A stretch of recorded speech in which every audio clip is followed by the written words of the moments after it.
오늘은 오 주여 나의 도끼도 떠오르게 하소서라는 제목으로 말씀을 나누려고 합니다.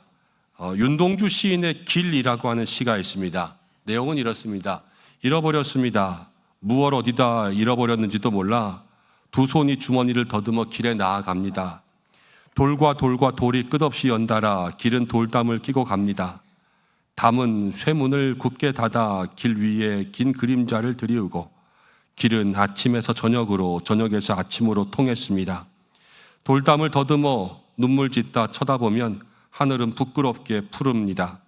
풀 한 폭이 없는 이 길을 걷는 것은 담 저쪽에 내가 남아있는 까닭이고 내가 사는 것은 다만 잃은 것을 찾는 까닭입니다. 윤동주 시인이 살던 그 시대는 민족의 순환시대 일제강점기 때였죠. 잃어버렸다는 것은 나라의 주권이나 아니면 자유나 아니면 그때를 살고 있는 자기 자신일 거예요. 그런데 이렇게 표현해요.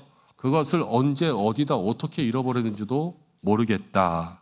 찾으려고 해도 끝이 없는 돌담이 있어서 찾기가 힘들고 돌담 끝에는 쇠문도 막혀 있고 아침에서 저녁으로 저녁에서 아침으로 찾으려고 계속 찾으려고 다녀도 찾을 수가 없는 거 아니에요.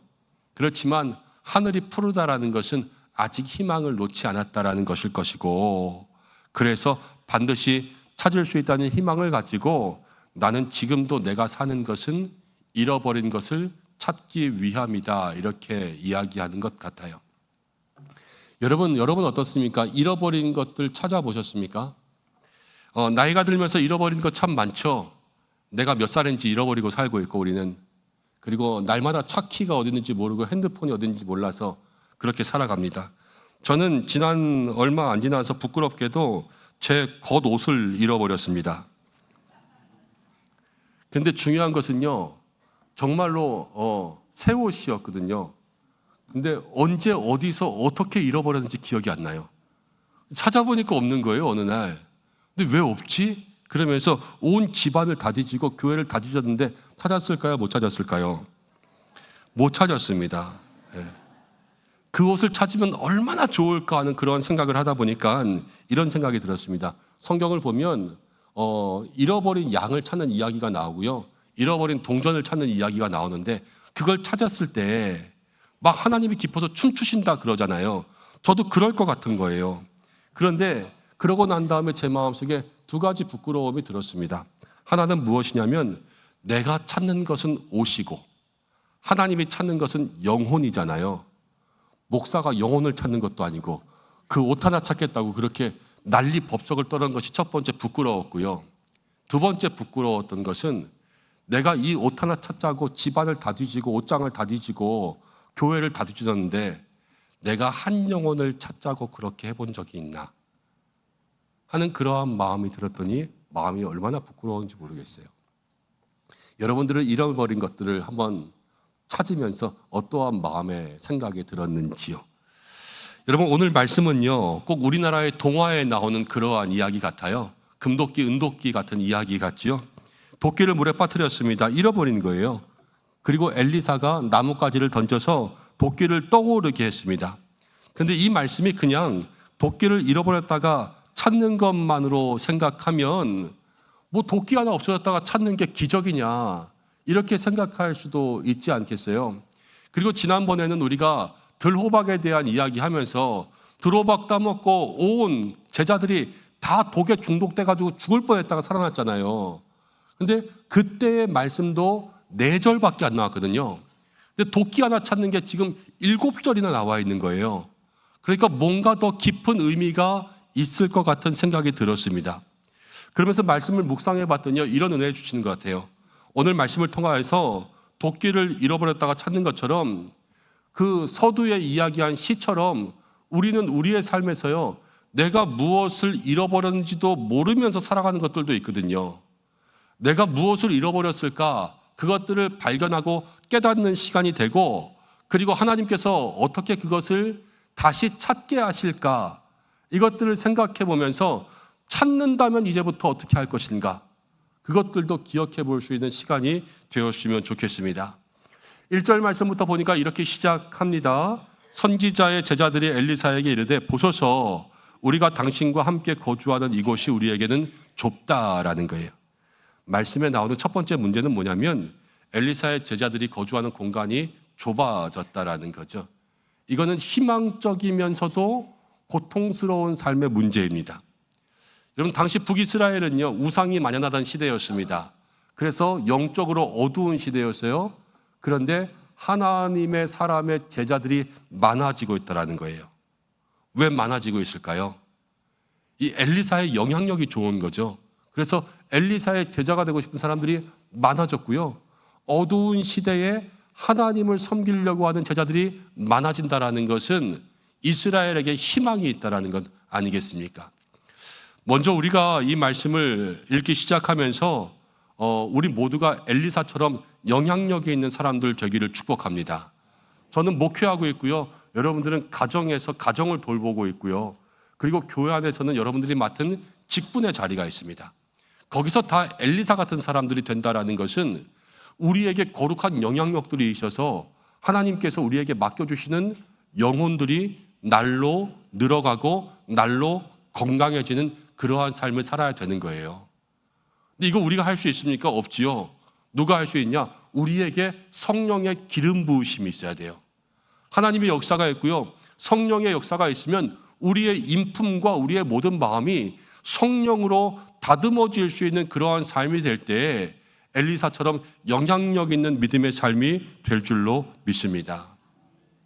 그리고 어두운 시대일수록 점점 주님을 잘 믿을 수 있는 그러한 사람들이 많아져야 됩니다.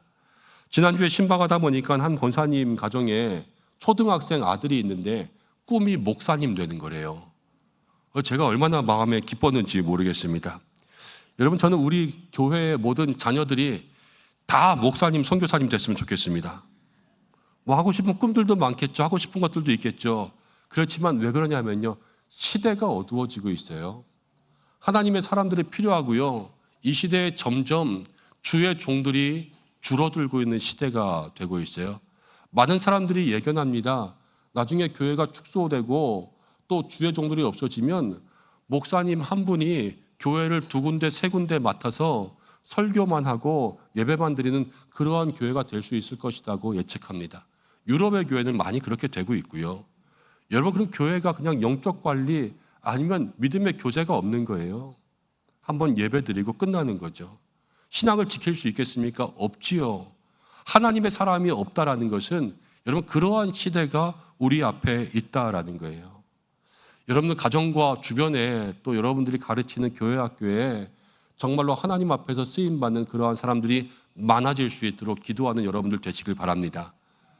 희망적인 소식 속에서 찾아온 문제는 거주할 공간이 없어지고 있다는 거예요. 사람이 많고 공간은 좁고 지난주에 나왔던 나아만에게 뭔가라도 좀 받았으면 그거 팔아서 땅 사서 집 지었으면 될 건데 이 사람들은 그렇게 하지 않았어요. 경건하게 살기 위해서 불편도 좀 감수했었던 겁니다. 그런데 이 사람들이 지금 너무 좁으니까 제자들이 함께 모여서 요단강 쪽으로 가서 우리가 거기에 직접 처소를 세우자 이렇게 뜻을 모았고요. 엘리사에게 가겠다라고 이야기했더니 엘리사가 허락한 것이죠. 여러분, 집을 짓는다라는 것은 쉬운 거는 아닙니다. 그리고 이 당시에 직접 나무를 베야 되고 집도 요만큼 짓는 것이 아니라 사람이 지금 많잖아요. 그렇죠? 큰 집을 지을 수도 있지만 아마 몇 사람 이렇게 거할 수 있는 처소를 많이 지어서 거기에 베이스 캠프를 이렇게 짓는 것처럼 그러한 공간을 만들었을 거예요. 근데 이게 쉬운 일이 아니지요. 그렇지만 이게 시작될 수 있었던 것은 다른 것이 아니라 제자들이 다 그렇게 하자고 마음을 하나로 모았기 때문에 이 큰 선지학교의 건축이 시작된 것 아니겠습니까? 여러분, 교회와 믿음의 공동체는요, 마음을 하나로 모을 수 있는 공동체가 되어야 되는 줄로 믿습니다. 근데 이게 쉽지 않잖아요. 교회에서 목회하다 보면 여러분, 마음을 하나로 모은다는 것 정말 쉽지 않아요. 우리 교회도 여러분 그렇잖아요. 사람들마다 생각이 다 다르지 않습니까? 교회에서 가끔 나갈 때마다 떡을 해서 나눠줄 때가 있습니다. 그럼 그때마다 사람들의 생각이 어떤지 아세요? 어떤 사람은요, 요즘 떡 못 먹는 사람이 어디 있다고 맨날 이런 거 하냐, 하지 말자 그러고요. 어떤 분들은요, 이런 거는 아끼지 좀 말고 팍팍 해라. 매주 좀 해라. 이런 분들이 있고요. 어떤 분들은 맨날 똑같은 떡만 주냐. 얘 질려가지고 다른 것 좀 했으면 좋겠다. 그런 분들이 있고요. 어떤 사람은 흰 떡을 좋아하고, 어떤 사람은 까만 떡을 좋아하고, 어떤 사람은 콩을 좋아하고, 어떤 사람은 포도를 좋아하고, 막 이렇습니다. 사람이 다 달라요. 여러분, 근데 어떻게 하나가 될 수 있겠습니까? 하나가 될 수 있는 건 우리가 할 수 있는 것이 아니라 성경 가운데 보니까 초대교회가 사도행전 속에서 하나가 되는데요. 성령이 그들을 하나 되게 만드시더라고요. 스스로 하나가 되지 않아요. 성령이 임하니까요. 성령이 하나를 만들어 가시는 거예요. 성령이 그렇게 우리를 하나로 만드시는 줄로 믿습니다. 여러분, 그럼 하나가 돼야 되는데 우리가 속한 모든 것이 다 그래요. 가정도 그렇습니다.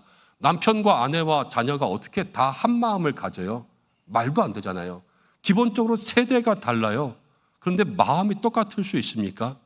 저랑 저의 아내는 7살 차이가 나요. 마음이 똑같을 수 있어요? 제가 군대에 있을 때 초등학생이었다니까요. 똑같을 수가 없어요.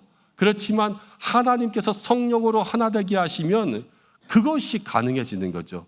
자녀도 마찬가지예요. 여러분, 교회도 그래요. 저와 장로님들이 당회에 있습니다. 당회에서 6사람, 7사람, 8사람이 마음이 하나 될 수 있겠습니까? 안 돼요. 성령께서 하나 되게 하셔야만 되는 거예요. 우리 교회도 그렇고요. 모든 공동체가 그렇습니다. 그러면 거기에 뭐가 필요하냐? 성령의 역사가 있기 위한 기도가 필요한 거죠. 그 기도가 있을 때 성령님 역사하시면 우리가 한 마음 한 비전을 향하여서 나아가게 될 줄로 믿습니다. 그것을 기억할 수 있는 여러분들 되시기를 바랍니다. 여러분, 그런데 문제가 생깁니다. 이제 5절 말씀 가운데 보니까 한 사람이 나무를 뱀니다. 쇠도끼가 물에 퐁당 빠졌습니다. 이에 외쳐 이르되 내 주여 이는 빌려온 것이니이다. 그렇게 얘기했죠. 요단강가로 갔습니다. 거기 강이 있으니까요. 물이 있으니까 나무가 잘 자랐던 거예요. 나무가 많으니까 거기 가서 나무 베자 이러면서 갔다가 도끼질 하다가 이 도끼가 물에 빠졌습니다. 근데 도끼를 빌려왔어요. 여러분, 그 당시 도끼는 귀했습니다. 그 당시에 쇠로 만든 건 어쨌든 다 귀했어요. 그리고 다 비싸고. 돈이 없으니까 빌려왔는데 빌려온 거 빠뜨리니까 지금 손해가 막심하고 갚아야 되는데 갚을 수 있습니까? 없습니까? 없잖아요. 그 당시에는 못 갚으면 종이 되는 거예요. 그렇게 그 집에 들어가서 그걸 갚을 때까지 잡혀 있는 겁니다. 지금 그런 상황이 된 거예요. 여러분들, 여기서 우리가 기억할 수 있는 우리의 삶의 모습들에 대한 중요한 교훈 3가지가 있어요. 첫 번째는 뭐냐면요. 제자들이 지금 하나님을 위한 사역의 도구를 잃어버렸다는 거예요. 여러분, 이 도끼는 이 선지자 또 하나님의 사람의 제자들 그들의 집을 짓는 데 중요한 도구였어요. 이게 없으면 집을 못 짓는 거예요. 그런데 이거를 잃어버렸습니다. 일은 멈췄고요. 마음은 다 절망하게 되었어요. 근데 이것을 어디서 잃어버렸냐 하면 내가 좋아했던 거기서 그것을 잃어버리는 거예요. 여러분, 요단에 왜 왔냐면요. 요단에 나무가 많잖아요. 나무가 왜 많아요? 물이 있잖아요. 그럼 도끼질을 했습니다. 도끼가 빠졌어요. 물이 없었으면 그냥 흙이면 주우면 돼요. 물만 없으면요. 그냥 거기서 도끼를 잃어버릴 위험이 없다고요. 그렇지만 나에게 이익을 줬던 거기에서 그 도끼를 잃어버린다라는 거예요. 여러분, 이것을 기억해야 돼요. 그리고 둘째는요. 이 사역의 도구는 빌려온 거라는 거예요. 내 것이 아니라는 거죠. 제자들이 쓰고 있었습니다. 그렇지만 이 귀중한 도끼는 누가 줬기 때문에 그들에게 있었다라는 거예요. 그것을 기억해야 돼요. 그리고 세 번째는요. 이 도끼는 그 손에서 빠지는 순간 바로 물에 떨어졌다라는 거예요. 도끼가 딱 미끄러졌을 때 공중에서 한 10초만 머물렀다면 좋았겠죠. 잡으면 되니까. 아니면 이 도끼에 무슨 장치가 있어서 영화에 나오는 토르처럼 손을 딱 뻗으면 도끼가 샥 오면 얼마나 좋았겠습니까? 그런데 그렇지 않아요. 손에서 미끄러지는 순간 이 도끼는 빠져버린 거예요. 여러분, 그런데 오늘 이 도끼의 이야기는 도끼 얘기가 아니라 우리 얘기라는 걸 기억해야 돼요. 여러분, 먼저 에베소서 2장 22절에 이런 말씀이 있습니다. 너희도 성령 안에서 하나님이 거하실 초소가 되기 위하여서 그리스도 예수 안에서 함께 지어져 가느니라. 여러분, 우리가 함께 지어져 가는 사람들이에요. 하나님이 거하실 처소, 하나님의 영광을 위하여서 날마다 무엇을 만들고 세우고 짓는 사람들이에요. 근데 뭐를 짓냐? 하나님 거하실 공간을 짓는다. 이 예배 가운데 하나님 거하신다 그러면 여러분들은 찬양으로 이 공간을 만드는 사람이고요. 여러분들은 기도하면서 예배드리면서 하나님 세우실 그 처소를 만드는 사람들이고, 우리 장로님은 기도하면서, 저는 말씀을 가리키면서 오늘 하나님이 임재하실 이곳을 만들어가는 사람들이에요. 여러분, 찬양, 봉사, 기도, 말씀 이런 것뿐만이 아닙니다. 우리에게 주신 모든 기쁨, 열정, 내 생명, 시간, 내 건강, 내 물질, 모든 것에 다 하나님이 역사하실 수 있는 그런 통로를 만들어 가는 거예요. 여러분, 그런데 가만히 보면요, 이거는 다 빌려온 거예요. 빌려왔다는 것은 내가 먼저 가지고 있었던 것이 아니라 다 누군가 주신 거예요. 근데 누가 주셨냐? 하나님이 주셨다는 거죠. 날 때부터 노래 잘했습니까? 왜 노래를 잘해요? 하나님이 그 목소리를 주신 거 아닙니까? 여러분, 우리에게 건강이 있습니까? 물질이 있습니까? 힘이 있습니까? 지혜가 있습니까? 다 누가 주셨어요? 하나님이 주신 거예요. 이 모든 것이요, 내 것이 아니라 빌려온 도끼와 같은 거라는 거예요. 근데 이거를 어떻게 잃어버리냐? 많은 성도들이 이 도끼, 하나님 앞에서 봉사하는 자리, 믿음을 다 잃어버리는 거예요. 그런데 요단에서 잃어버리는 거예요. 물이 많다가 왔던 거기에서 우리가 하나님을 위해서 쓰라고 썼던 그 은사와 재능을 다 빠뜨릴 때가 얼마나 많은지 모릅니다. 여러분, 열심히 기도하면서 직장을 얻었어요. 직장 얻었다고 좋아하다가 직장 생활하면서 믿음 잃는 거예요. 남자친구 달라고 기도했어요. 그래서 애인이 생겼어요. 남자친구 만났다고 좋아하다가 믿음을 잃는 거예요. 그럼 대학 가게 해달라고 열심히 기도해서 대학 갔어요. 대학 가서 그 학교에서 신입생 되었다고 좋다고 여기저기 놀면서 한두 번 빠지다가 도끼를 빠뜨리는 거예요. 아이들이 공부를 잘합니다. 공부 잘하면 좋지요. 얼마나 좋아요. 그래서 이 아이 뒷바라지 해야 되겠다. 그래서 매일 학원 데려다주고 주말에도 학원 셔틀하고 그러면서 아이들 계속 뒷바라지 하다가 그렇게 내 도끼를 빠뜨리는 거예요. 돈 생겼다고 좋을 수 있잖아요. 물질이 생기잖아요. 그 물질 가지고 다른 것들 하다가 그 물질이 있던 요단강에서 도끼를 빠뜨려서 다 잃어버리는 거예요. 여러분, 이런 것들이 우리 가운데 얼마나 많은지 생각해 봐야 돼요. 우리에게 이것뿐만이 아니라 이런저런 여러 가지로 믿음의 도끼를 빠뜨리고 하나님을 위해서 일할 수 있는 그 자리에서 이미 멀어진 사람들이 우리 속에, 우리 가운데 얼마나 많이 지금 자리 잡고 있는지 이것들을 돌아본다면 이 도끼에게는 도끼로 끝나는 게 아니라 지금 우리의 삶에 붙잡고 있어야 될 믿음의 자리, 이 믿음의 모습의 얘기라는 것이지요. 여러분, 그런데 이 신앙이 우리에게 조금씩 빠지고 여러분들이 맡고 또 섬기고 봉사했던 그게 조금씩 잃어버린 것 같습니까? 그렇지 않아요. 우리가 이 붙잡은 손을, 하나님 붙잡은 손을 잠깐 놓치는 순간 잃어버리는 거예요. 도끼가 떨어지는 것처럼 놀이공원에서 아이가 엄마를 붙잡고 가다가 솜사탕 바라보느라고 잠깐 팔려 있으면서 그거 손 놓치는 순간 고아되고 미아되는 것처럼 우리의 삶도요, 여러분, 세상 가운데 공부한다고, 일한다고, 돈 번다고, 잠깐 여가 활동한다고, 차 샀다고 좋아하면서 드라이브 한다고 한 주도 빠지다 보면 그 순간 그냥 그 손이 놓쳐지면요, 그 다음은 물속에 가라앉는 거예요.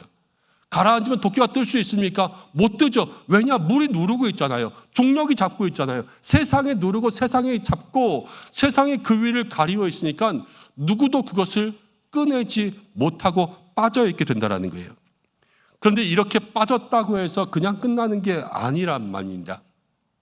도끼가 빠졌다라는 것은 여러분, 이 제자들에게 있어서는 심각한 손해 아니에요. 그리고 그 집에 종으로 팔릴 수 있는 그러한 문제 아닙니까? 여러분, 우리가 믿음 생활하면서 여러분들이 하나님 주신 그 은사로 주님 섬기다가 그 자리에서 도끼를 빠뜨려서 내가 무엇인가 절망하고 중단되고 그 자리를 떠나게 되었다는 것은 하나님 앞에서 보면 영적으로 심각한 손해고요, 세상의 종이 되는 거예요. 나아가서는 세상의 종이 되는 거예요. 그래서 자녀가 세상의 종이 되고 우리가 세상의 종이 되고, 여러분, 여기에는 여러분들은 도끼를 빠뜨리지 않았다고 해도 우리 가정 가운데에는 때로는 남편이, 아내가, 형제가, 자녀들이 도끼를 빠뜨려가지고 세상 가운데 종이 돼서 지금도 나오지 못하고 있는 사람들이 얼마나 많은지 모릅니다.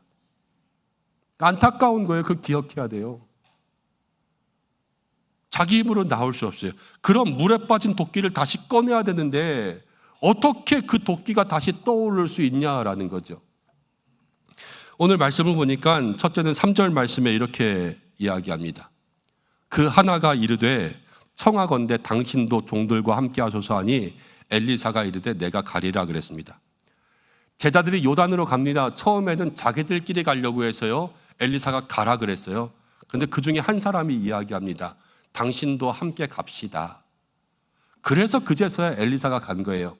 그리고 엘리사가 가니까요, 엘리사 나오다가 6절 말씀 가운데 시작에 하나님의 사람이 이르되 라는 말이 있어요. 그리고 그 사람이 나뭇가지를 던졌습니다. 도끼가 떠올랐습니다.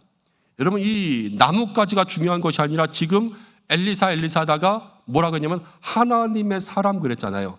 하나님의 사람이 거기에 있기 때문에 도끼가 떠오른 기적이 있는 것이고, 하나님의 사람이 우리에게 보여주는 것은 하나님이 그곳 가운데 함께 하신다라는 거예요.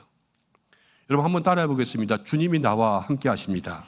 주님이 나와 함께 하십니다. 주님이 나와 함께 하신다라는 것을 기억할 때 여러분, 빠뜨린 도끼를 다시 찾게 될 줄로 믿습니다.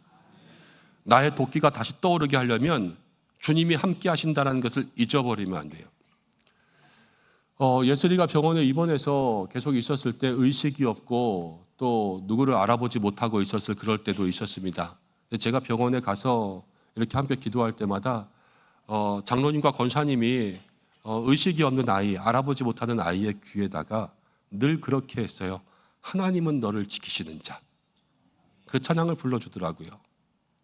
그리고 하루가 가고 이틀이 가고 3일이 가고 그러면서 아이가 의식이 없어도 무엇인가 반응이 있고 또 아멘이 되고 지금은 다 깨어나서 또 알아듣고 소통하고 재활훈련도 하고 그러면서 있습니다. 하나님은 너를 지키시는 자를 얘기해 주는 거예요. 여러분, 자녀들이 수험생입니까? 고3입니까? 여러분, 그 아이들 학원 다니는 거 어쩔 수 있어요? 학원 다녀야죠. 주일에도 가서 공부해야죠. 저도 그렇게 했는데. 그렇지만 그 속에서 그 아이들에게 늘 잊지 말고 기억하게 해줘야 되는 게 있어요. 하나님이 너와 함께 하신다라는 거예요. 그건 누가 얘기해 줄 수 있습니까? 자기가 얘기해 주는 게 아니에요. 부모가 얘기해 주고 옆에 있는 사람들이 얘기해 주는 거예요. 그렇지 않습니까? 그걸 기억나게 하는 거예요. 여러분, 건강에 도끼가 빠졌습니까? 여러분, 그래서 아파요? 힘들어요? 감기 정도 걸린 사람은 기도할 수 있어요. 그렇지만 사경을 헤매고 중환자실에 있는 사람이 어떻게 기도를 합니까? 누가 할 수 있어요? 그거는 가족들이 해줘야죠. 그래서 하나님이 너와 함께 하신다. 그것을 기억나게 하는 거예요. 힘들고 어렵습니까? 사업에 문이 닫았습니까? 여러분, 그 사람은 절망 가운데 빠져서요, 아무것도 못해요. 그런 모든 사람들에게 주님이 너와 함께 하신다는 것을 잊어버리지 않게 만드는 것이 중요한 거예요. 교회도 그렇죠. 여러분, 믿음 생활하다가 여러분들 주변 가운데도 떠오르는 도끼 빠뜨린 사람이 있을 거예요. 어떻게 해야 됩니까? 찾아가는 거죠. 신방하고 만나고 전화하고 주님이 너와 함께 하신다라는 것을 기억할 때 그 사람이 일어나게 될 줄로 믿습니다. 시편 91편에 이런 말씀이 있습니다. 14절인데 이렇게 나와요. 하나님이 이르시되 그가 나를 사랑한즉 내가 그를 건지리라. 그가 내 이름을 안즉 내가 그를 높이리라. 우리가 하나님을 사랑하면 하나님 우리를 건져주시고 우리가 하나님을 알기만 해도 하나님 우리를 높이신다는 거 아니겠습니까? 하나님을 알기만 하면 돼요. 세상 가운데 살면서 하나님을 잊어버리지 않는 거예요. 여러분, 그러면 도끼는 빠뜨릴 수 있어요. 이건 실수하는 거 아닙니까? 그렇지만 우리가 우리의 마음속에 절대로 일어나서는 안 되는 일은 무슨 일을 하든지 간에 하나님이 나와 함께 하신다는 사실을 잊어버리면 안 되는 거예요. 누구에게도 여러분들 마음속에도 여러분들 주변에도 그것을 기억나게 할 수 있는 믿음의 사람들 되시길 바랍니다. 그러면 그때 도끼가 떠오르기 시작하는 거예요. 그리고 나서 도끼가 물에 빠졌습니다. 이 제자가 그렇게 얘기합니다. 오 주여, 오 주여, 내 주여. 주님의 이름을 부르는 거예요. 하나님의 이름을 부르는 거죠. 그때 능력이 시작되는 거예요. 여러분들 기억하시는 번호가 있어야 돼요. 우리 도둑 들었을 때는 112 누르는 거죠. 간첩 신고할 때는 113 누르는 거고, 성도들이 어려울 때는요 시편 5015를 누르는 거예요. 시편 5015, 시편 50편 15절의 말씀입니다. 환난 날에 나를 부르라. 내가 너를 건지리니 내가 너를 영화롭게 하리로다. 약속의 말씀이에요. 여러분, 히스기야가요 자기 건강의 도끼가 빠졌습니다. 아팠어요. 저가 왕으로서 유다를 다스려야 되는데 건강의 도끼를 빠뜨리니까요 뭘 할 수 있어요? 아무것도 못하고 절망 가운데 빠졌잖아요. 그런데 히스기야가 어떻게 했습니까? 하나님의 이름을 부르는 거예요. 얼굴을 벽으로 향하고 아무것도 안 보고 주여 주여 그렇게 외치면서 기도하며 나아갈 때에 하나님께서 히스기야의 건강의 도끼를 다시 떠오르게 하신 줄로 믿습니다. 그거 붙잡고 다시 일어난 거 아니겠습니까? 여러분, 오늘부터 당장 이 시간부터 여러분의 삶 가운데 하나님의 이름을 끊임없이 부르는 믿음의 삶이 되시기를 바랍니다. 주님이 나와 함께 하신다. 하나님의 이름을 부르면 도끼가 떠오르기 시작하는 거예요. 도끼가 떠올랐어요. 이 말씀 가운데도. 그리고 제자가 그것을 집었습니다. 여러분, 여기서부터 더 중요한 게 나옵니다. 도끼를 집었으면 이제 어떻게 해야 되겠습니까? 아이고, 물에 빠졌다가 건진 내 도끼 이거 다시 빠지면 안 되니까 잘 닦아가지고 주인 줘야 되겠어요? 아니잖아요. 아직 집을 지을 게 남았어요. 그렇죠? 그럼 다시 찾은 도끼로 집을 짓는 데 힘을 써야 되는 거 아니겠어요? 그렇죠? 여러분, 우리의 삶이 그래요. 나의 도끼가 떠오르면요 잡은 도끼를 다시 사용할 수 있는 믿음의 결심이 있어야 될 줄로 믿습니다. 여러분, 우리가 그러는 거예요. 하나님이 건강 찾게 해주시면 하나님 위해서 쓰겠습니다. 하나님 이 물질 다시 주시면 하나님 위해서 쓰겠습니다. 하나님 이 자녀의 믿음 주시면 정말로 이 자녀가 하나님 위해서 살도록 애쓰겠습니다. 하나님 우리 가정 가운데 평안 주시면 그것 가지고 하나님 위해서 애쓰겠습니다. 이런 믿음의 고백이 있어야 하나님 주시지요. 주면 또 딴짓할 거, 주면 또 딴짓할 거, 홀라당 까먹을 거, 그럼 주시겠습니까? 하나님이 주실 수가 없잖아요. 우리 같아도 안 줄 건데요. 잡은 도끼를 다시 쓸 거면 주겠지만 잡은 도끼 가지고 팔아먹고 엿바꿔 먹고 그런다면 그거 주시지 않을 거 아니에요.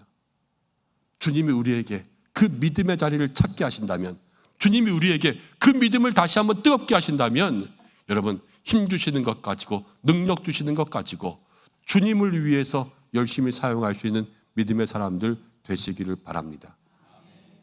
그게 하나님께서 오늘 우리에게 이 도끼 가지고 하시는 말씀인 거예요. 여러분, 이제 말씀을 좀 정리하려고 합니다. 오늘 주시는 말씀 옛날 이야기처럼 금도끼, 은도끼 이런 이야기로 주시는 말씀이 아니지요. 가장 귀한 사역의 도구가 빠졌습니다. 이 어두운 세상에 하나님의 사람들이 있을 집을 짓기 위해서 그렇게 애쓰며 가장 귀중한 그 사역의 도구가 물에 빠지니까 사역이 중단되고 절망에 빠지고 이제는 종이 되어서 팔려갈 위기가 다가온 거예요.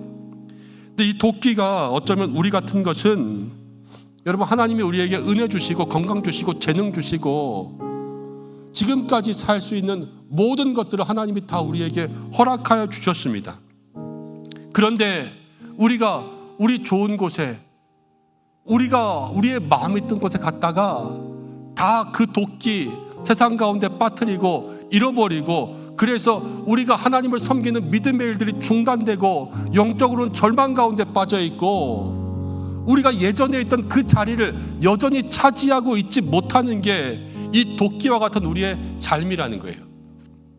그리고 어떻게 보면은 이 도끼는 여러분들이에요. 하나님의 집을 지어야 될 가장 중요한 도구는 여러분들이잖아요.